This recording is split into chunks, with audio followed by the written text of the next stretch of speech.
पुढची बातमी किल्ले रायगडावर एका दाम्पत्यानं काल प्री वेडिंग केल्यामुळे शिवभक्तांमध्ये संतापाची लाट उसळली होती। सोशल मीडियावर शिवभक्तांकडून अनेक टीका झाल्या। यानंतर रायगड लोकसभेचे खासदार सुनील तटकरे यांनी सुद्धा अशा प्रकरणावर कारवाई करावी असे आदेश दिले। आता या संदर्भात मंत्री भरत गोगावले देखील आक्रमक झालेत।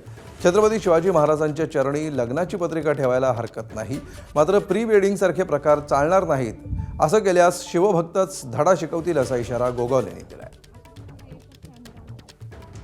पत्रिका ठेवू द्या, जसं आपण घरच्या देवाला गाव पांढरीच्या समोर पत्रिका ठेवतो आणि सुरुवात करतो, तसं त्यांनी शिवाजी महाराजांच्या चरणाजवळ पत्रिका ठेवून शिवाजी महाराजांना नमस्कार करून तिथून निघावं।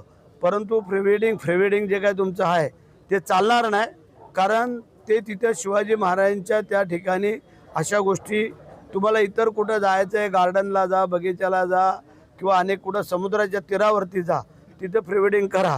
परंतु रायगडावरती जर असं कोण करल तर मग त्याला आमचे शिवभक्त धडा शिकवल्याशिवाय राहणार नाही। एबीपी माझा, उघडा डोळे बघा नीट।